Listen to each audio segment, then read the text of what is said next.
We're going to begin our guide with the center circle, round 1 already completed. It should measure about 1.5 inches if you are using bulky yarn and a 6mm crochet hook. And so now I'm going to go ahead and jump straight into round 2. We're going to do round 2. It's a series of puff stitches. So I like to join and chain 1 long because I feel that the chain 1, when you chain it a little higher, blends in better than a chain 2. But if you're more comfortable doing a chain 2, go ahead and do that, whichever you are more comfortable with. I just like to do a long chain 1. So now we're going to yarn over and insert our hook 4 times to make our puff. And then we're going to go ahead and yarn over our last time and pull through all stitches on the hook. And then we are going to chain 1 to lock that puff stitch. We're going to do this 12 times around, once into each double crochet. Yarn over 4 times to create the puff, and then yarning over your last time here and pulling through all of the loops and chaining 1 to lock the stitch. So that's how you're going to work it all the way around. And once you get back to the beginning, I will go ahead and show you where you're going to join with your slip stitch. All right, now that we've reached the end of round 2, we're just going to complete this last puff stitch by pulling through all of the loops and chaining 1. And then we're going to skip the first chain and go ahead and slip stitch into the top of this first puff stitch we created. So slip stitch, and then we will go ahead and fasten off our round 2 yarn and join our round 3 yarn. Now I am using all Lion brand Hue and Me here. The center color is Macchiato. This beautiful mustard color is actually the same Lion brand Hue and Me in mustard. And then the yarn I'm about to join between these 2 puff stitches is Lion brand Hue and Me in the color Purple Haze, which is a super soft and cool lavender. It is so beautiful. All right, so we've joined between 2 of the puff stitches from round 2. We're going to go ahead and chain 2. Then we're going to work a 3 double crochet cluster into the same chain space. So since we count that first chain 2 as a stitch, this will be the same size as a 4 double crochet cluster. So you're doing a chain 2 and a 3 double crochet cluster for this first space. Right, that is 3. So now we're going to yarn over and pull through all 4 loops on our hook and secure with a chain 1. We're going to move on to the next chain space, and we're going to work a 4 double crochet cluster in this next space.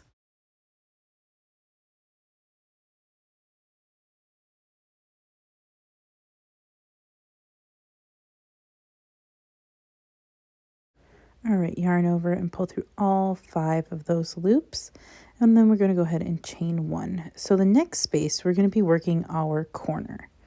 So we are going to do a 3 double crochet cluster,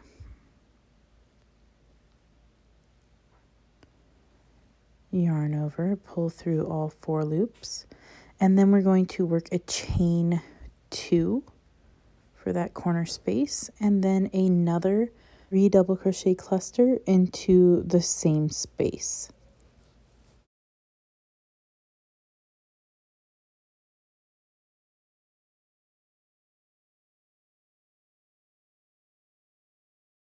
That completes our first corner. So we chained 1, and we're going to work a 4 double crochet cluster into this space, a chain 1, a 4 double crochet cluster into the next space, a chain 1, and then another corner.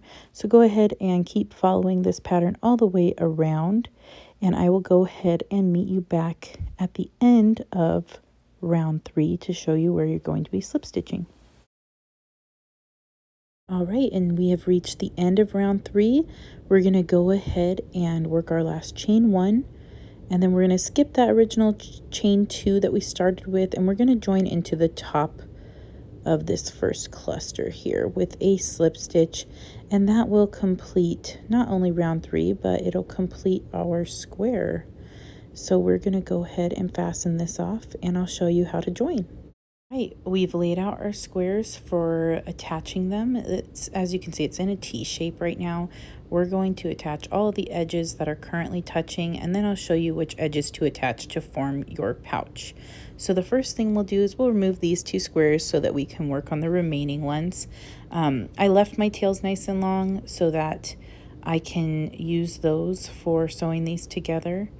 Now I'm going to move the thread through the square just to where I'm going to be starting the join, which will be in the back loop of one of the chains from the corner. And then you're going to go ahead and place your squares with right sides facing, and you're going to begin threading these together corner to corner through the back loop, starting at one of the corner chains, going through the corresponding corner chain on the other with the back loops. And yeah, just doing that, like I said, right sides facing all the way across, back loops only. You're working through the cluster stitches and the chain one between each cluster. Okay, so now we have sewn those two squares together, and you can also slip stitch these together with right sides facing. You can use a different sewing technique, really however you prefer to join your squares. Go ahead and do it, and we will sew this end in later. We're now going to attach this bottom square, and this is technically, we're now attaching the front and back center squares. That's what they'll make up of our pouch, and we're working into this back loop right here from this chain in this corner, and we're going to work in the corresponding back loop from corner to corner all the way across these two squares.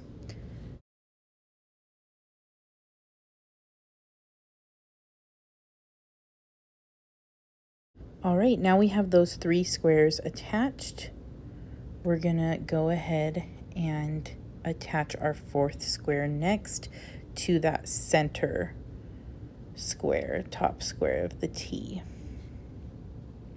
Again, we're going to go ahead and place the right sides facing to sew these two together, and we're going to start in the corner and work through the back loops, starting in one of those corner chains and working all the way across, making sure that you're lining up all corresponding stitches.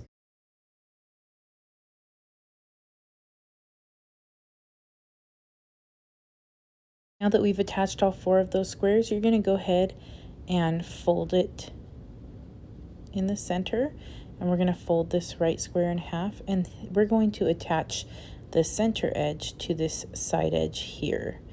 And we're going to do that by placing right sides together and by again sewing in the back loops from corner to corner.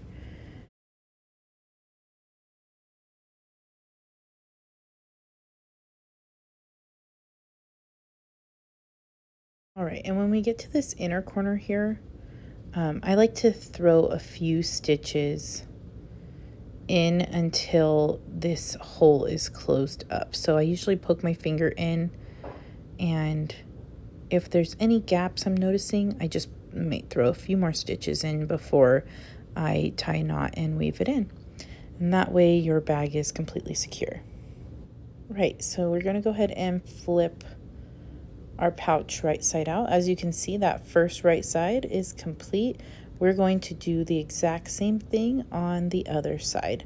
So folding this left side in half, you're going to attach the edges here, and doing that again by right sides facing, and again sewing from corner to corner through the back loops.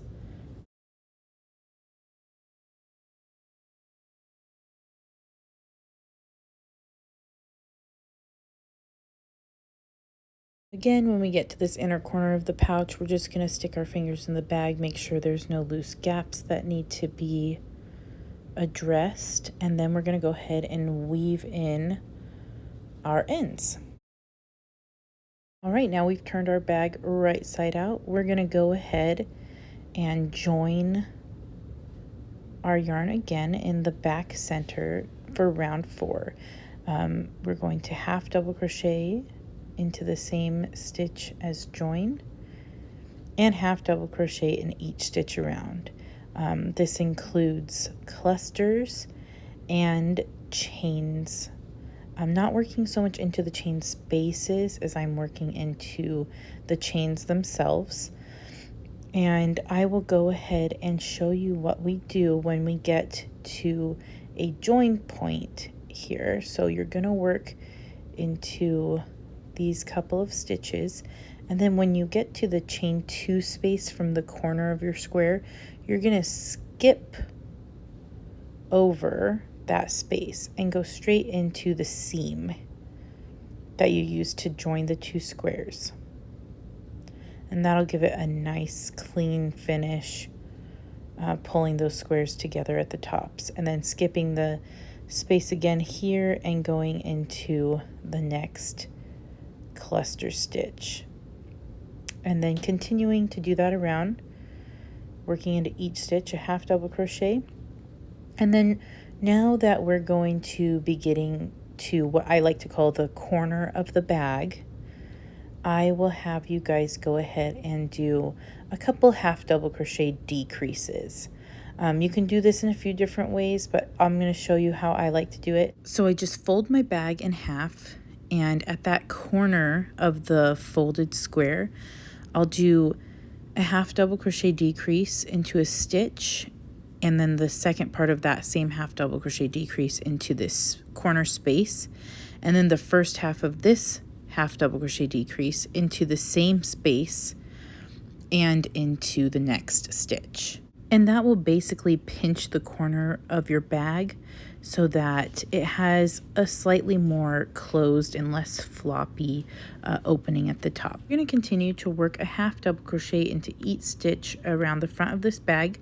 When you get to the corner at the other side, you're going to work 2 half double crochet decreases just like you did on that previous corner just now, and then you'll continue to work half double crochet at each stitch after that corner until you get to the first stitch of round 4, and you'll slip stitch to join, and I will meet you after round 4 is completed. All right, so now you've completed round 4 and essentially have completed the whole pouch.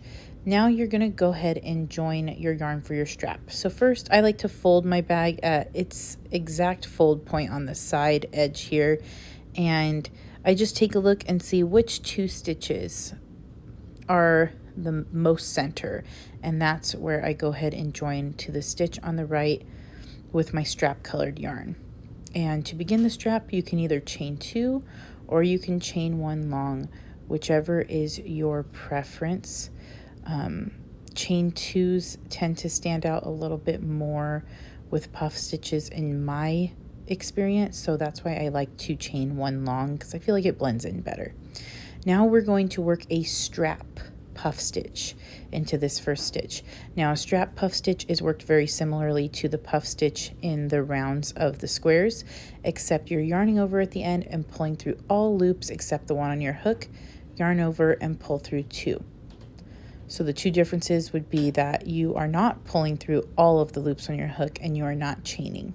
And then you're going to go ahead and work an identical strap puff stitch into the next stitch, yarning over and inserting 4 times, yarning over, pulling through all but 1, yarning over, pull through 2. And then you can check and make sure that your strap is in a spot that you like, and then go ahead and keep going. I like to again chain 1 long and turn, and then you're going to work another strap puff stitch into the center between those previous 2, yarning over and inserting our hook 4 times, yarning over, pulling through all but the one on our hook, yarning over, pull through 2, go straight into the same space with another strap puff stitch. You're going to continue to work your strap this way until it reaches your desired length. I like it to be about 24 inches, and that would be for my 2-year-old. So you're just going to want to adjust the length depending on the person you're making it for. So I'm going to go ahead and keep doing this, going back and forth, and I will meet you after I've fastened off with my strap yarn to show you how to sew it to the other corner of the bag. So then I like to run my fingers along the strap just to make sure it's not twisted before joining, and I go ahead and fold my bag where it naturally wants to fold and find those center 2 stitches of the fold. And then I go ahead and begin to attach. So I'll attach the puff stitch on the right to the stitch, the centermost stitch on the right, and I'll weave that in a few times back and forth, kind of going through the puff stitch a little bit just to make it more secure. And you can see my Hue and Me got caught up a little bit there, but nothing that's super noticeable or going to stand out. So I'm just going to go through a few times between that puff stitch and that right stitch on the right. And then I will work my yarn through the back of the strap a little bit to the other puff stitch. Just like entering over here on the side, coming out over here in the other puff stitch on the left, and then doing the same thing but with that centermost stitch on the left with that left puff stitch, just going back and forth a few times to secure the strap. And that will actually complete the strap of the bag, and actually your entire Rebel toddler sling is now complete. Just a few more ends to sew in. If you waited until this point to sew in all your ends, you know, I feel for you, but you can do it. It's not going to take much longer, and you will have your bag done and ready to go. And it just is the most beautiful little toddler bag. My toddler loves hers. And here it is, all complete. You can attach a button to fix it so that it can close. You can add embellishments, whatever you want to do. And here are some size comparisons for you. So that's the number 5 bulky that I just worked in. Here is a double strand of worsted weight. So it's pretty comparable in size to the 1 strand of bulky. And then here is a single strand of worsted, which is the smallest size it's going to be.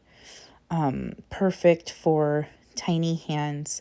This little purse is just my favorite. Thank you so much for purchasing this pattern, and don't forget to tag Eat, Pray, and Crochet on Instagram. Thanks, guys.